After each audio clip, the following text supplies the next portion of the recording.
Akımdır kaydı. Hayır, cevap bunu. Hayır, dolu. Çağır bas. Akımdır.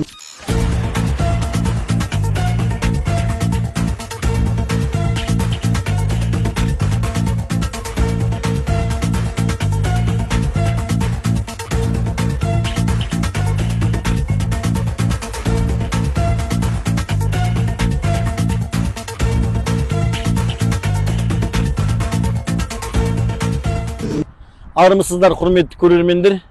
Бүгін міне Түркістан қаласына келіп қалдық. Себебі осы түркістандық тұрғындар Түркістан қаласындағы мемлекет салып берген, мемлекеттің ақшасына салынған көптеген құрылыс нысандарының заңсыз жекеге берілгеніне алаңдаушылық білдіріп, қоңырау шалып, хабарласып, заңсыз істермен бізді таныстырған болатын. Енді біз бүгін Түркістан қаласына келіп тұрып, міне осы қаладағы көптеген меншік нысандарын аралап жүрміз. Ол меншік нысандары кезінде мемлекеттің балансындағы ғимараттар болатын. Бұл күні олар қалай меншікке өтті? Неліктен мемлекеттің балансындағы нысандарды неліктен мемлекет меншікке берді? Соны қазір бірге танысайық, қарап отырыңыздар. Мұна менің артында тұрған ғимарат, бұл Түркістан қалалық әкімдігінің ескі ғимараты. Яғни Түркістан қалалық әкімдігінің осы жерде отырған. Бұны Түркістан қалалық әкімдігі 257 миллион теңгеге күрделі жөндеу жасайды да 313 миллион теңгеге сатып жіберген. Яғни өзіміз ғимаратқа мұқтаж емеспіз деп, мұны ғимарат сатады да барады да өздері музейдің ғимаратын жалға алып, сонда отыр.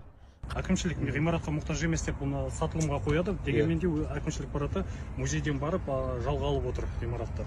Әлі жалға отыр ма? Мұна менің артында тұрған ғимарат Түркістан қаласының бұрынғы мәдениет үйі. Бұл мәдениет үйі алдыңғы ғимарат сияқты бұл да күрделі жөндеуден өтіп, қанша ақшаға екені белгісіз, күрделі жөндеуден өткеннен кейін бұл ғимаратта жеке меншікке сатылып кеткен. Керемет қаланың орталығында жаңа өлең кружоктары, домбыра кружоктары алды да бұзып мейрамхана. Қазір мәдениет үйі басқа жерге көшіп кеткен, басқа жерде отыр. Қазір онда бірге тамашалайық. Ал мұнау Түркістанның жаңа мәдениет үйі. Бағана көргендеріңіз ол ескі мәдениет үйі болатын. Сатып жіберген. Мұнау жаңа мәдениет үйі. Міне. Көріңіздер. Бұл Түркістан жаңа мәдениет үйі. Сатылып кеткен мәдениет үйінің орнына мәдениет үйі қылып қаланың сыртынан берген бағанағы жер үйді көрдіңіздер. Сол Түркістан қалалық мәдениет үйі. Енді заңдылығында бұлар алаттан не істейді? Осы тұрған ғимараттың екінші қабатынан екі бөлмені мәдениет үйіне береді. Әне көріп тұрсыздар, Түркістан қалалық мәдениет үйі деп тұр.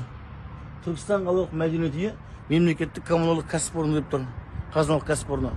Яғни USAID тест орталығы бірінші қабатында орналасқан, екінші қабатындағы екінші этажында, екінші қабатында Түркістан қалалық мәдениет үйі осы ғимараттың екі бөлмесіне орналасқан. Ал бағанағы сіздер көрген жер үй сол Түркістан қалалық мәдениет үйіне берілген ғимарат болатын. Менің артында тұрған бұл қоғамдық дәретхана, бұл Түркістан қалалық әкімдігі қаражат бөлген. Бұл туалеттің, яғни дәретхананың біреуіне 20 миллион теңге жұмсалған. Осында 20 миллион теңгеге 4 туалет салынған. Менің ойымша Түркістанда пәтердің бағасы 20 миллион теңге шығар деп ойлаймын. 20 миллионға үй салуға болады, былай алып қарағанда. Бірақ 20 миллионға міне қоғамдық дәретхана салған. Түркістанның 20 миллион теңгеге салынған әжетханалар дейді. Балар істемей ма жаңа? Ортасы? Су ақпағанына біраз болған сияқты, кеуіп тұр ма жер? Слышно? Екі қол көрден. Ақпай қойсын ма жер? Қолындағы ме оған? Бұл аяқ жол емес пе? Аяқ жуат емес пе?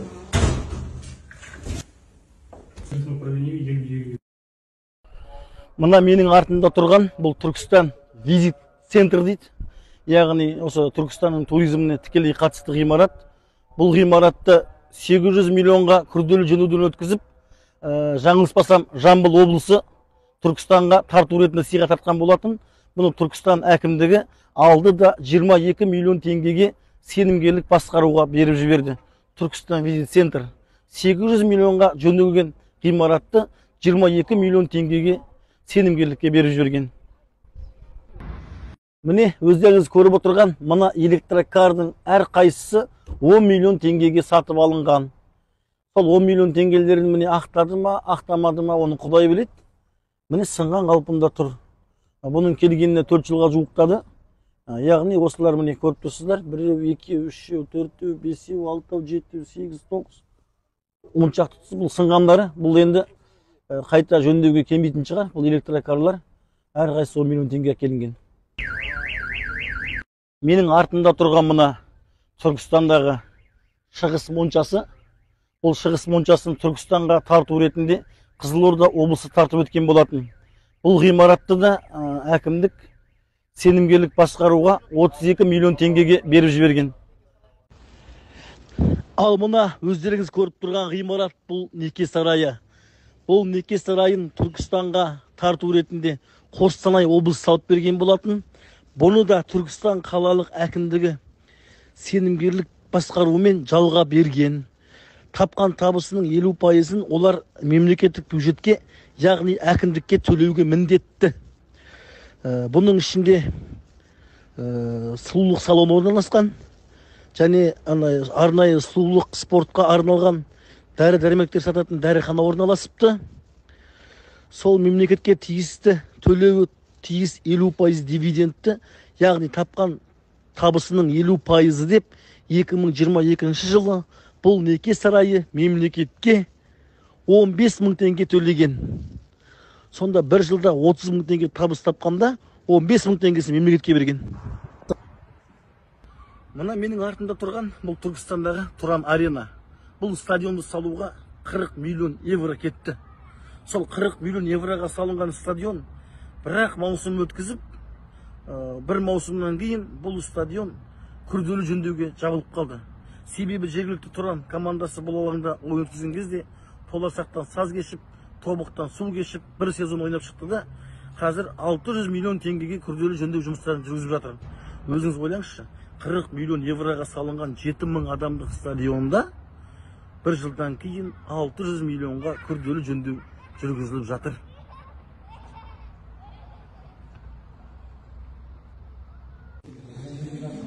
Мынау міне Түркістандағы қолөнершілер үйінің үлкен көрме залы болатын. Бұл залды алыпты да бөлме-бөлмеге бөліп тастапты. Қонақ үйге дайындап отқан түрлері ғой. Қонақ үйге дайындап жатыр ғой. Қарасаңыздар, жеке-жеке бір-бір бөлме салып залмен.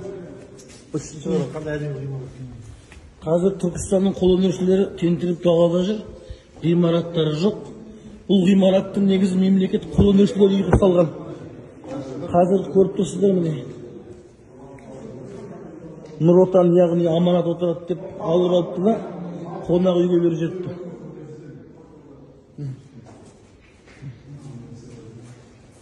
Оның несі қиналмасындар, әлем көріп қойшын.